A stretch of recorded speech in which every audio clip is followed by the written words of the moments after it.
നമസ്കാരം. സ്പോട്ട് ലൈവിലേക്ക് സ്വാഗതം. കുറുവ സംഘത്തിൽപ്പെട്ട സന്തോഷ് സെൽവത്തെ പോലീസ് പിടികൂടിയെങ്കിലും ഇപ്പോഴും ജനങ്ങളുടെ ആശങ്ക ശമിച്ചിട്ടില്ല. കാരണം കുറുവ സംഘത്തിലുള്ള നിരവധി ആളുകൾ കേരളത്തിലെ വിവിധയിടങ്ങളിൽ ചുറ്റിത്തിരിഞ്ഞ് നടക്കുന്നുണ്ടോ എന്ന സംശയം ബലപ്പെടുന്നുണ്ട്. ഈ കേസാണ് പ്രധാനമായും സ്പോട്ട് ലൈവ് പരിശോധിക്കുന്നത്. ആലപ്പുഴ മണ്ണഞ്ചേരിയിൽ കുറുവ സംഘത്തിൽപ്പെട്ട സന്തോഷ് സെൽവത്തിനൊപ്പം പിടിയിലായ മണികണ്ഠനെ പോലീസ് വിട്ടയക്കും. മോഷണ കാലയളവിൽ ഇയാൾ കേരളത്തിൽ ഇല്ലായിരുന്നുവെന്ന് പോലീസ് സ്ഥിരീകരിച്ചു. മോഷണത്തിന് സന്തോഷിനൊപ്പം മണ്ണഞ്ചേരി എത്തിയ ആളെക്കുറിച്ച് പോലീസിന് വ്യക്തമായ സൂചന ലഭിച്ചതായാണ് വിവരം. അതേസമയം എറണാകുളം വടക്കൻ പറവൂരിലെ മോഷണ കേസുകൾ അന്വേഷിക്കാൻ മുനമ്പം ഡിവൈഎസ്പിയുടെ നേതൃത്വത്തിലുള്ള സംഘത്തെ നിയോഗിച്ചു. വിശദാംശങ്ങളുമായി ആലപ്പുഴയിൽ നിന്ന് ശരണ്യ സ്നേഹജനും കൊച്ചിയിൽ നിന്ന് ആജ്ഞ രവീന്ദ്രനും ചേരുന്നുണ്ട്. ആദ്യം ശരണ്യയിലേക്കാണ്. ശരണ്യ, ഈ സന്തോഷ് സെൽവത്തിനൊപ്പം പിടിയിലായ മണികണ്ഠൻ ഈ മോഷണം നടക്കുന്ന സമയത്ത് അവിടെ ഉണ്ടായിരുന്നില്ല എന്ന് പോലീസ് സ്ഥിരീകരിക്കുന്നുണ്ട്. അങ്ങനെയെങ്കിൽ ആരായിരുന്നു സന്തോഷിനൊപ്പം ഈ മോഷണത്തിൽ ഉണ്ടായിരുന്നത്, കവർച്ചാ പരമ്പരയിൽ പങ്കെടുത്തത് എന്നത് സംബന്ധിച്ചുള്ള വ്യക്തമായ സൂചന പോലീസിന് ലഭിച്ചിട്ടുണ്ടോ? അയാൾ ഉടൻ തന്നെ പിടികൂടാൻ കഴിയുമെന്നാണോ പോലീസിന്റെ പ്രതീക്ഷ?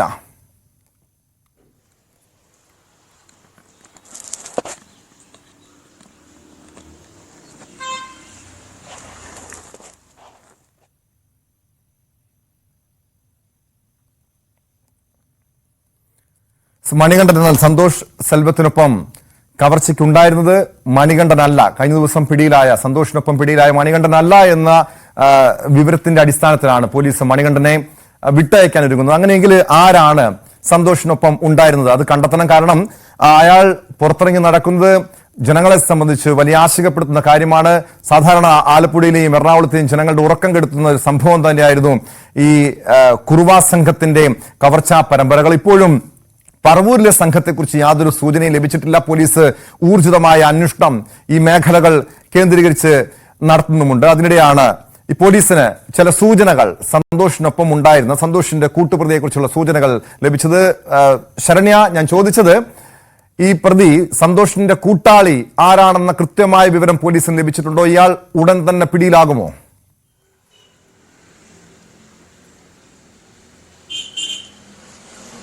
സന്തോഷ് സെൽവത്തിനെ ചോദ്യം ചെയ്തതിൽ നിന്ന് വളരെ കുറച്ച് വിവരങ്ങൾ മാത്രമാണ് പോലീസിന് ലഭ്യമായിട്ടുള്ളത്. അതിൽ തന്നെ ആരായിരുന്നു മണ്ണഞ്ചേരിയിൽ എത്തിയത് എന്നുള്ളതിന്റെ ഒരു സൂചനയിലേക്ക് പോലീസിന് എത്താൻ കഴിഞ്ഞിട്ടുണ്ട് എന്നുള്ളതാണ്.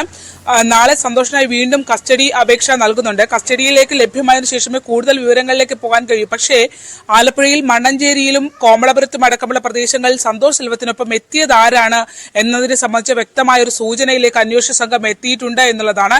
നമുക്കറിയാം, ആദ്യഘട്ടം മുതൽ തന്നെ മണ്ണഞ്ചേരി പോലീസ് ശരിയായ ദിശയിലായിരുന്നു ഈ കേസുമായി മുന്നോട്ട് പോയിരുന്നത്.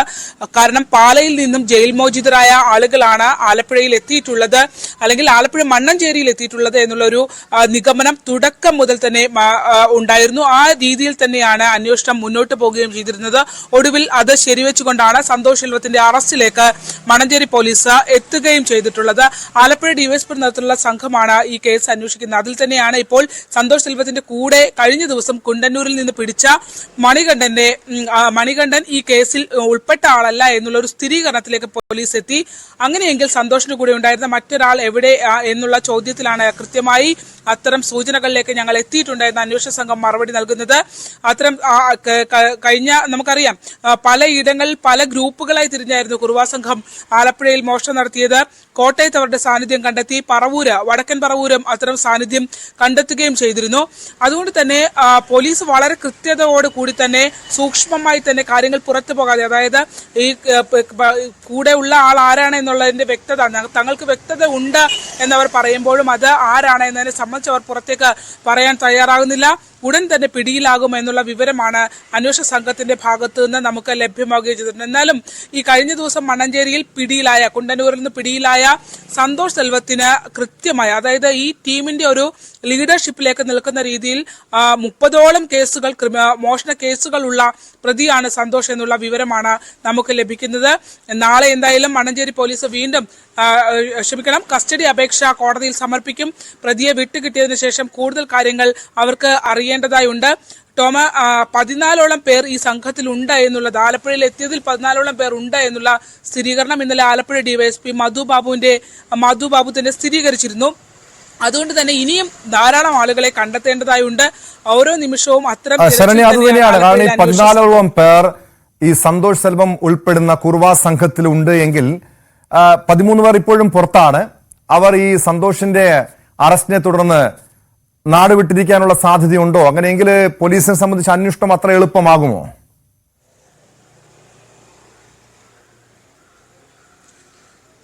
ഈ കുറുവ മോഷണ സംഘത്തെ സംബന്ധിച്ചിടത്തോളം ഇവർക്ക് കുറെ അന്ധവിശ്വാസങ്ങളും കുറെ കാര്യങ്ങളും ഒക്കെ ഉള്ള ആളുകളാണ്. സാധാരണ മോഷ്ടാക്കളെ പോലെ അല്ല ഇവര്. നമുക്കറിയാം, ഒരു സീസണിൽ വന്നാണ് ഇവര് മോഷണം നടത്തുന്നത്. ഒരു സീസണിൽ വരുന്നു. ഇപ്പോൾ ഈ ആലപ്പുഴയിലേക്ക് നടന്ന മോഷണ കേസുകൾ നമ്മൾ പരിശോധിച്ചാൽ ഒന്നിടവിട്ട ദിവസങ്ങളിലാണ് ഇവർ കയറുന്നത്. ഒപ്പം ഒരേ സമയം എല്ലാവരും ഒരുമിച്ച് കയറുന്നു എന്നുള്ളതാണ്. കരിയിലക്കുളങ്ങരയിലും കുറുവ സംഘം, ഹരിപ്പാടിനപ്പുറം കരിയിലക്കുളങ്ങരയിലും ഈ സംഘം എത്തിയിട്ടുണ്ട് എന്നുള്ള വിവരം പോലീസ് ലഭിച്ചു. ഇപ്പോൾ കൂടുതൽ അന്വേഷണത്തിൽ അവിടെ നിന്ന് ട്രെയിൻ മാർഗം ഇവർ പോയിട്ടുണ്ട് എന്നുള്ളതാണ്. ഈ സന്തോഷിൽ നിന്നുമൊക്കെ ലഭ്യമായിട്ടുള്ള വിവരത്തിന്റെ അടിസ്ഥാനത്തിൽ ഈ സംഘാംഗങ്ങളെല്ലാം ഒരു സ്ഥലത്ത് ഒരുമിച്ച് കൂടുക പതിവായിരുന്നു. മോഷണത്തിന് ശേഷം ഇവർ ഒന്നിച്ചു വരും. അതിനുശേഷം ചില പൂജകളൊക്കെ ഇവർക്കുണ്ട്. മദ്യം ഇവരെ കയ്യിൽ കരുതും. ഈ പൂജയ്ക്ക് ശേഷം ഉള്ള ഒരു ഭസ്മമുണ്ട്. ആ ഭസ്മം മുഖത്ത് ധരിച്ചാണ് ഇവർ ഇറങ്ങുന്നത്. അങ്ങനെ ഇറങ്ങിയാൽ പിന്നെ ഇവർക്ക് വല്ലാത്തൊരു കോൺഫിഡൻസ് ആണ് എന്നുള്ളതാണ് പോലീസ് പറയുന്നത്. അത്തരത്തിൽ ഈ വിശ്വാസങ്ങളും കാര്യങ്ങളും ഒക്കെ ഇടകലർന്ന ഒരു പ്രത്യേക സംഘമാണ് ഈ കുറുവ സംഘം. ആലപ്പുഴയിലെ കേസുകളിൽ നമുക്ക് ഒരു ആശ്വാസം എന്ന് പറയുന്നത് ഇത്തവണ റിപ്പോർട്ട് ചെയ്യപ്പെട്ട കേസുകളിലൊന്നും അക്രമ സംഭവങ്ങൾ അധികമായി ഉണ്ടായിട്ടില്ല എന്നുള്ളതാണ്. ആരെയും ആക്രമിക്കാനുള്ള ഒരു ശ്രമം അവരുടെ ഭാഗത്തു നിന്ന് ഉണ്ടായിട്ടില്ല. നേരത്തെ ഉള്ള മാരാരിക്കുളത്തൊക്കെ റിപ്പോർട്ട് ചെയ്ത കേസുകളിൽ അതിക്രൂരമായ ആളുകളെ ഉപദ്രവിക്കുന്ന അല്ലെങ്കിൽ മോഷണത്തെ എതിർത്താൽ ഉപദ്രവിക്കുന്ന ഒരു രീതി ഉണ്ടായിരുന്നു.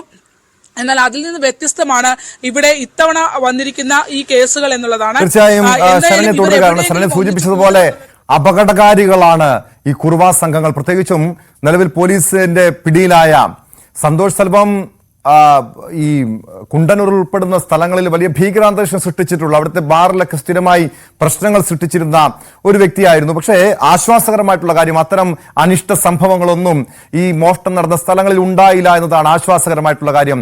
ആജ്ഞ രവീന്ദ്രനിലേക്ക് കൂടി പോവുകയാണ്. ആജ്ഞ, ഈ വടക്കൻ പറവൂരിൽ മോഷണം നടന്നിട്ട് ദിവസങ്ങൾ പിന്നിടുന്നു. ഏകദേശം ഒരാഴ്ചയാകാൻ പോകുന്നു. ഇതുവരെയും പ്രതിയെ പിടികൂടാൻ കഴിഞ്ഞിട്ടില്ല. ഈ കുർവാ സംഘം തന്നെയെന്ന് പോലീസ് സ്ഥിരീകരിക്കുന്നു. അത്ര സൂചനകൾ തന്നെ പോലീസിനുണ്ട്. അത് സന്തോഷ് സെൽവമല്ല. അങ്ങനെയെങ്കിൽ ഇയാളുടെ ഈ സംഘത്തിൽപ്പെട്ട, ഈ കുർവാ സംഘത്തിൽപ്പെട്ട ഈ 14 പേരിൽ ആരെങ്കിലും ആകാം ഈ പറവൂരിൽ, വടക്കൻ പറവൂരിലും കവർച്ചയ്ക്ക് എത്തിയത് എന്ന് തന്നെയാണോ പോലീസിന്റെ ഒരു കണക്ക് കൂട്ടൽ? ഈ നിലവിൽ ആ കേസിൽ എങ്ങനെയാണ് അന്വേഷണം നീങ്ങുന്നത്?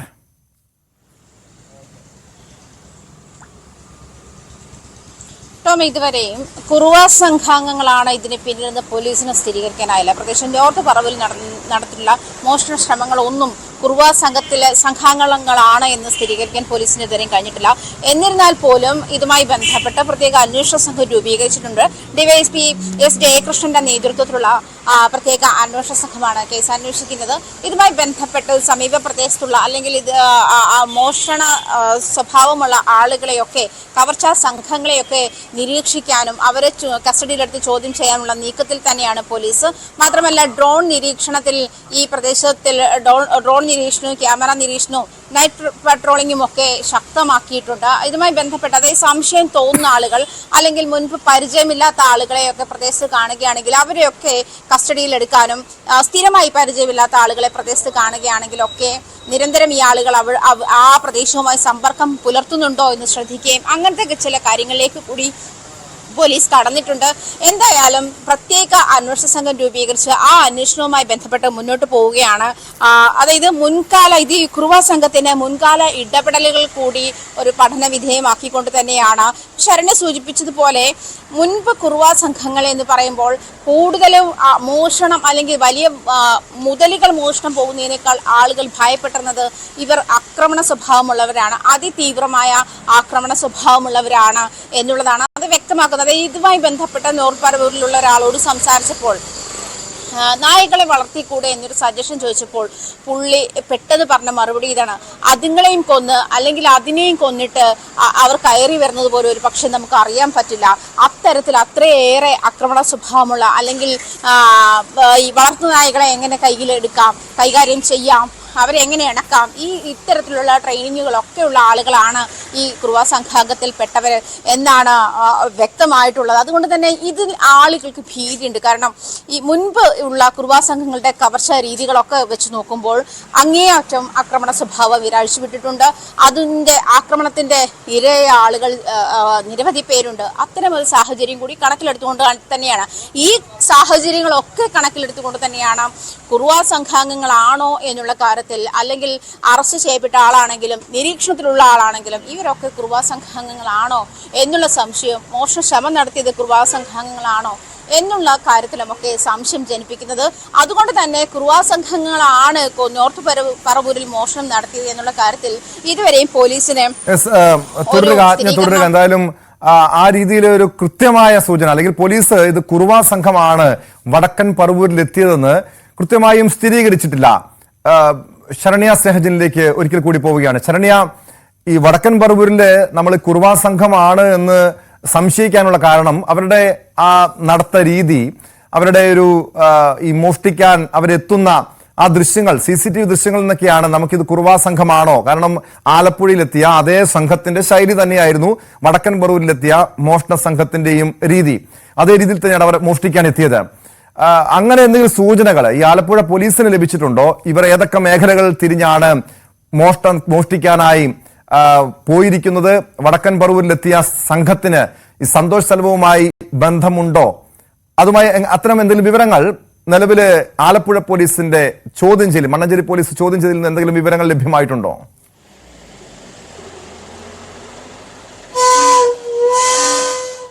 ഈ ടോമ, ഇതിനകത്ത് പോലീസിന് വളരെ കുറച്ച് സമയം മാത്രമാണ് അത്തരത്തിൽ ഈ ചോദ്യം ചെയ്യാനായി കിട്ടിയത് എന്നുള്ളതാണ്. കാരണം ചോദ്യം ചെയ്യലുമായി ബന്ധപ്പെട്ട് ഇന്ന് കുണ്ടന്നൂരിലെ പ്രതികളെ പോലീസ് പിടിക്കുന്നു. അതിനുശേഷം ഈ പ്രതികളെ എത്തിച്ചത് പുലർച്ചെയോടെയാണ് ആലപ്പുഴ പോലീസ് ക്ലബ്ബിൽ എത്തിക്കുന്നത്. അവിടെ നിന്നും പ്രധാനമായും ആളുകൾക്ക് വെരിഫൈ ചെയ്യേണ്ട, അല്ലെങ്കിൽ അന്വേഷണ സംഘത്തിന് വെരിഫൈ ചെയ്യേണ്ട ഒരു പ്രധാനപ്പെട്ട കാര്യമെന്ന് പറയുന്നത് ഇവരെ കൊണ്ടുപോയി, പ്രത്യേകിച്ച് സന്തോഷ് സെൽവത്തിനെ കൊണ്ടുപോയി ഈ മോഷണം നടന്ന അതേ നമുക്ക് ലഭ്യമായിട്ടുള്ള CCTV ദൃശ്യങ്ങൾ ഉണ്ടായിരുന്നു. ആ CCTV ദൃശ്യങ്ങളുടെ അടുത്തേക്ക് ഈ കൊണ്ടുപോയി ആ CCTVയിലേക്ക് കീഴിലേക്ക് കൊണ്ടുപോവുകയും അതേ വസ്ത്രം ധരിപ്പിച്ചുകൊണ്ട് സന്തോഷിനെ അവിടെ നടത്തുകയും ചെയ്തു.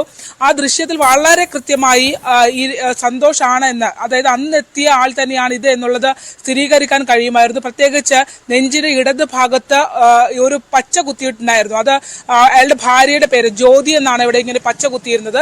ആ പേരുൾപ്പെടെ ആ കറക്റ്റ് രണ്ട് ദൃശ്യങ്ങളും കമ്പയർ ചെയ്ത് കൃത്യമായ എവിഡൻസോടെയാണ് മണ്ണഞ്ചേരി പോലീസ് സന്തോഷിനെ ഈ വരുതിയിലേക്ക് അല്ലെങ്കിൽ ആ ഒരു കേസിനകത്തേക്ക് കൊണ്ടുവരുന്നത്. അതുകൊണ്ട് തന്നെ അവർക്ക് അതിനുശേഷം ഉദ്യോഗസ്ഥർക്ക് വളരെയധികം ചോദ്യം ചെയ്യാനുള്ള സമയമൊന്നും അവരെ കിട്ടിയില്ല. അതിനു മുമ്പ് തന്നെ റിമാൻഡിൽ നടപടികൾ പൂർത്തീകരിക്കേണ്ടതായി ഉണ്ടായിരുന്നു. പ്രതി കസ്റ്റഡിയിലേക്ക് പോവുകയും ചെയ്തു, റിമാൻഡിലേക്ക് പോവുകയും ചെയ്തു. അതുകൊണ്ട് തന്നെ ഈ കൂടുതൽ കാര്യങ്ങൾ ഇനിയും വെരിഫൈ ചെയ്യണമെങ്കിൽ സന്തോഷെ പുറത്തേക്കുണ്ട്. സാധാരണ ഇപ്പോൾ ചോദ്യം ചെയ്ത ഉദ്യോഗസ്ഥരോട് നമ്മൾ ചോദിക്കുമ്പോൾ മനസ്സിലാക്കുന്നത് സാധാരണ പ്രതികളെ കൈകാര്യം ചെയ്യുന്ന പോലെ കൈകാര്യം ചെയ്തിട്ട് കാര്യമില്ല എന്നുള്ളതാണ്.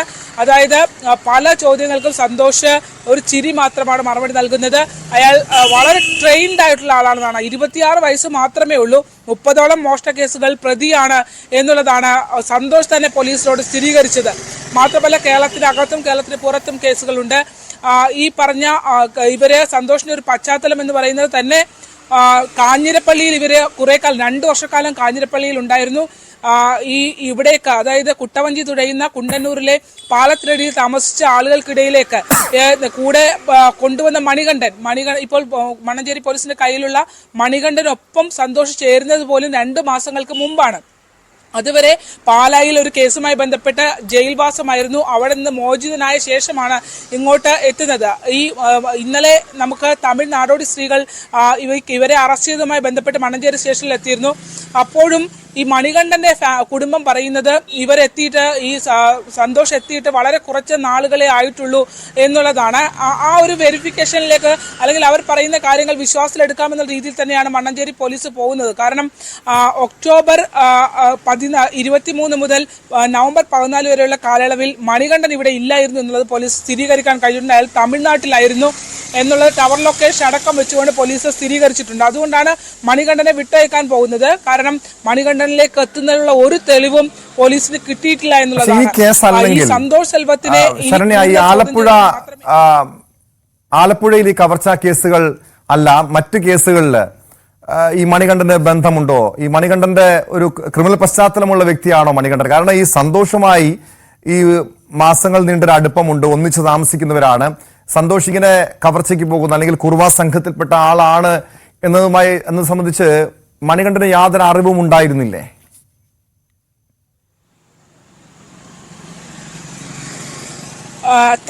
തമിഴ്നാട്ടിലെ തിരുട്ട് ഗ്രാമങ്ങളിൽ താമസിക്കുന്ന ആളുകളാണ് ഇവർ എന്നുള്ളതാണ് പോലീസ് സ്ഥിരീകരിക്കുന്നത്. അതിൽ തന്നെ നമുക്കറിയാം ആ വിഭാഗത്തിൽ തന്നെ തിരുട്ട് ഗ്രാമങ്ങളിൽ തന്നെ ഉള്ള ആളുകൾ പലരും വളരെ എഡ്യൂക്കേറ്റഡ് ആയിട്ടുള്ള ആളുകളുണ്ട്, എല്ലാമുണ്ട്. പക്ഷേ ഈ പറഞ്ഞ ഇപ്പോഴും മോഷണം കുലത്തൊഴിലാക്കി കൊണ്ടുനടക്കുന്ന ആളുകൾ അവർക്കിടയിൽ ഇപ്പോഴും ഉണ്ട് എന്നുള്ളതാണ്. ഈ സന്തോഷിന്റെയും മണികണ്ഠന്റെയും തമ്മിലുള്ള ബന്ധം നമ്മൾ പറയുകയാണെങ്കിൽ പോലീസ് പറയുന്നത്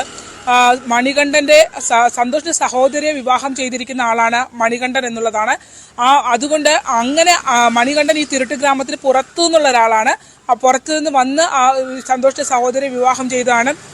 അവർ കുറെ കാലമായി ഇവിടെ കുണ്ടന്നൂർ പാലത്തിനടിയിൽ കൊട്ടവഞ്ചി തുടങ്ങിയ മത്സ്യബന്ധനം നടത്തി പോകുന്ന ആളുകളാണ് എന്നുള്ളതാണ്. പക്ഷേ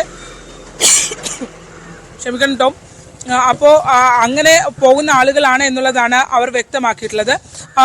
അവർക്കിടയിലേക്കാണ് ഈ പാലായിൽ നിന്ന് ജയിൽ മോചിതനായ ഈ കുറച്ച് മാസങ്ങൾക്ക് മുമ്പ് മാത്രം അവർക്കിടയിലേക്ക് ജോയിൻ ചെയ്ത ഈ ആൾ, അതായത് സന്തോഷ് സെൽവം എത്തുന്നത്. സന്തോഷിനെ സംബന്ധിച്ചിടത്തോളം സന്തോഷിന്റെ കുടുംബാംഗങ്ങൾക്ക് വരെ കേസുണ്ട് എന്നുള്ളതാണ്. സന്തോഷിന്റെ ഭാര്യയ്ക്ക് 4 കേസ് ഉണ്ട് എന്ന് അവർ തന്നെ നമ്മളോട് ഇന്നലെ പറഞ്ഞു. അമ്മയ്ക്ക് കേസുണ്ട്, ഒപ്പം തന്നെ സന്തോഷിനും കേസുണ്ട് എന്നുള്ളതാണ്. സന്തോഷ് ചോദ്യം ചെയ്യലിൽ 30ഓളം കേസുകൾ പ്രതിയാണെന്ന് അയാൾ തന്നെ പോലീസിനോട് സമ്മതിച്ചിട്ടുണ്ട്. അപ്പോൾ ഇവർക്ക് എല്ലാവർക്കും ആ ഒരു മോഷണ പശ്ചാത്തലം ഉള്ള ആളുകളാണ്. ഇവരെ പറഞ്ഞ കാര്യങ്ങൾ വെച്ച് നമ്മൾ ഇന്നലെ അവരോട് സംസാരിച്ചത് വെച്ച് മനസ്സിലാക്കുന്ന ആക്രി പെറുക്കുന്നതാണ് പകൽ ഇവരുടെ ജോലി എന്നുള്ളതാണ്. എന്നാൽ വൈകുന്നേരത്തെ അല്ലെങ്കിൽ രാത്രി കാലങ്ങളിൽ ഇവർ മോഷണത്തിലേക്ക് കടക്കുന്നു എന്നുള്ളതാണ്. എന്തായാലും മണികണ്ഠനെ പുന്നപ്ര പോലീസും ചോദ്യം ചെയ്തിരുന്നു. കാരണം പുന്നപ്രയിൽ വേറൊരു സംഘമാണ് എത്തിയതെന്നുള്ള സ്ഥിരീകരണത്തിലേക്ക് പോലീസ് വന്നിരുന്നു. ആ പുന്നപ്ര പോലീസ് ചോദ്യം ചെയ്തതിലും അവർക്കും മണികണ്ഠനിലേക്ക് എത്താനുള്ള യാതൊരു തുമ്പും ലഭ്യമായിട്ടില്ല എന്നുള്ളതാണ്. അതുകൊണ്ട് തന്നെ കസ്റ്റഡിയിൽ വെക്കാൻ പരിമിതികളുണ്ട്. പ്രത്യേകിച്ച് മാധ്യമങ്ങളിലടക്കം ഈ 2 പേരെയും കസ്റ്റഡിയിൽ എടുത്തു എന്ന് പറഞ്ഞതിന്റെ സമയം, അതുകൊണ്ട് തന്നെ പോലീസിന് ആ ഒരു സമയപരിധിയും കാര്യങ്ങളും ഒക്കെ വന്നിട്ടുണ്ട്. അതുകൊണ്ട് തന്നെ കസ്റ്റഡിയിൽ നിന്ന് വിടാതിരിക്കാൻ നിവർത്തിയില്ല എന്നുള്ളതാണ്. എന്തായാലും മണികണ്ഠനെ കേന്ദ്രീകരിച്ച് യാതൊരു സൂചനയും പോലീസ് ഇതുവരെയും ലഭ്യമായിട്ടില്ല. പക്ഷേ ആരാണ് പുന്നപ്രയിൽ എത്തിയത്, എറണാകുളം വടക്കൻ പറവൂരിലെത്തിയത്, മോഷ്ടിക്കാൻ എത്തിയത് ആരാണ് സംബന്ധിച്ചുള്ള ഇപ്പോഴും ചില സംശയങ്ങളുണ്ട്, വ്യക്തത വന്നിട്ടില്ല. ആജ്ഞ രവീന്ദ്രനിലേക്ക് ഒരിക്കൽ കൂടി. ആജ്ഞ, ദിവസങ്ങൾ കഴിഞ്ഞിട്ടും വടക്കൻ പറവൂരിലെ ജനങ്ങളുടെ ആശങ്ക അവസാനിച്ചിട്ടില്ല. ഇതുവരെയും പ്രതികളെ പിടികൂടാൻ കഴിയാത്തത് അത് പോലീസിന്റെ വീഴ്ചയാണ്, അന്വേഷണത്തിലെ വീഴ്ചയാണ് എന്ന സംബന്ധിച്ചുള്ള എന്തെങ്കിലും ആക്ഷേപങ്ങൾ വടക്കൻ പറവൂരിലെ നാട്ടുകാർക്കുണ്ടോ?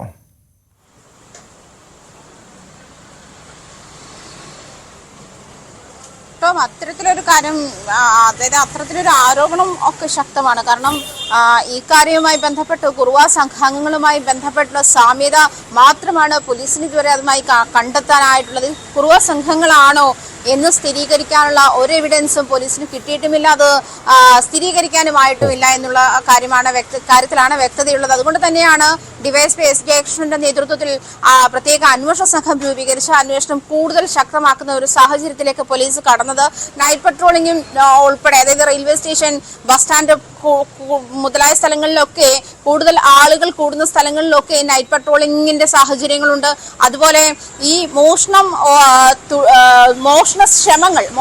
എന്ന് പറയുമ്പോൾ 10ഓളം വീടുകളിലൊക്കെ ഈ കുറുവാ സംഘങ്ങളുടെ അല്ലെങ്കിൽ ഈ മോഷണ ശ്രമം നടന്നിട്ടുണ്ടെങ്കിൽ പോലും ഒരു സാധനവും പോയിട്ടില്ല എന്നുള്ളതും ആരും ആക്രമിക്കപ്പെട്ടിട്ടില്ല എന്നുള്ളതും കുറുവ സംഘാംഗങ്ങളല്ല എന്നൊരു നിഗമനത്തിലേക്ക് എത്താനാണ് നാട്ടുകാരെ പ്രേരിപ്പിക്കുന്നത്. പക്ഷേ അതുമായി പൊരുത്തപ്പെട്ടു പോകാൻ പോലീസുകാർ തയ്യാറായിട്ടില്ല. അവർ കുറുവ സംഘാംഗങ്ങൾ എന്നുള്ള തരത്തിലുള്ള പോലീസ് അന്വേഷണം തന്നെയാണ് മുന്നോട്ട് നീങ്ങുന്നതും. കാരണം കുറുവ സംഘാംഗങ്ങൾ പ്രത്യേകിച്ച് ഏതെങ്കിലും ഒരു മേഖലയിൽ തമ്പടിച്ച് ഇത്തരത്തിൽ മോഷണം നടത്തുന്ന ഒരു രീതിയില്ല. അതായത് ഒരിടത്ത് മോഷണം നടത്തിയാൽ അടുത്ത ഇടങ്ങളിലേക്ക് പെട്ടെന്ന് മാറുന്ന ഒരു രീതിയാണ് കുറുവ സംഘാംഗങ്ങൾക്കുള്ളത്. അതുകൊണ്ട് തന്നെ അടുത്ത ജില്ലകളിലേക്കും ഇത് വ്യാപിക്കുമോ എന്നുള്ള, അല്ലെങ്കിൽ മോഷണ ശ്രമം വ്യാപിപ്പിക്കാനുള്ള ശ്രമങ്ങളുണ്ടോ, അത്തരത്തിലുള്ളൊരു മുൻ ധാരണയോട് കൂടിയാണ് പോലീസിന്റെ നീക്കം. മറ്റ് ജില്ലകളിലേക്കും കൂടി അന്വേഷണം വ്യാപിപ്പിക്കുന്നുണ്ട്. മറ്റ് ജില്ലകളിലും ഇതുമായി ബന്ധപ്പെട്ടുള്ള അലേർട്ട് നൽകിയിട്ടുണ്ട്. ഇപ്പോൾ നോട്ട് പറവുള്ള ഒരു വീടുകളിലും നിന്നും മോഷണ ശ്രമങ്ങൾ ഉണ്ടായിട്ടുണ്ടെങ്കിലും വിലപ്പെട്ടതൊന്നും നഷ്ടപ്പെട്ടിട്ടില്ല എന്നുള്ളതും, അതുപോലെ തന്നെ കുറുവ സംഘങ്ങളുടെ സ്ഥിരം ശൈലിയായിട്ടുള്ള ആക്രമണ സ്വഭാവം എവിടെയും ഉണ്ടായിട്ടില്ല എന്നുള്ളതുമാണ് നാട്ടുകാരെ കൺഫ്യൂഷനിലാക്കുന്നതും. അത് ആ കൺഫ്യൂഷൻ തന്നെ പോലീസിനും ഉണ്ടെങ്കിൽ പോലും കുറുവ സംഘാംഗങ്ങൾ എന്നുള്ള ഒരു നിഗമനത്തിൽ തന്നെ ഉറച്ചു നിൽക്കുകയും അത്തരത്തിലുള്ള അന്വേഷണവുമായി മുന്നോട്ട് പോവുകയാണ് പോലീസ് ചെയ്തുകൊണ്ടിരിക്കുന്നത്. വ്യക്തമാണ്. ശരണ്യ സ്നേഹജനും ആജ്ഞ രവീന്ദ്രനുമാണ് വിവരങ്ങൾ നൽകിയത്. ആലപ്പുഴ മണ്ണഞ്ചേരി ഉൾപ്പെടുന്ന പ്രദേശങ്ങളിൽ മോഷണം നടത്തിയത് സന്തോഷ് സെൽവമാണെന്ന് പോലീസ് സ്ഥിരീകരിക്കുമ്പോഴും സന്തോഷിനൊപ്പം പിടിയിലായ മണികണ്ഠൻ ഈ കേസിൽ യാതൊരു പങ്കുമില്ല എന്ന് പോലീസ് വ്യക്തമാക്കുന്നതിന്റെ അടിസ്ഥാനത്തിൽ മണികണ്ഠനെ വിട്ടയക്കാൻ തീരുമാനമായിട്ടുണ്ട്. പക്ഷെ അങ്ങനെയെങ്കിൽ സന്തോഷിനൊപ്പം ഉണ്ടായിരുന്ന ഈ കവർച്ചാ സംഘത്തിലെ മറ്റ് 13 പേർ എവിടെയാണ്? പുന്നപ്രയിലും വടക്കൻ പറവൂരിലും മോഷണം നടത്തിയ കവർച്ചാ സംഘം ആരൊക്കെയാണ്? അവരെന്തുകൊണ്ട് പിടികൂടാൻ വൈകുന്നു? ഇതില് പോലീസ് തന്നെയാണ് ഉത്തരം നൽകേണ്ടത്.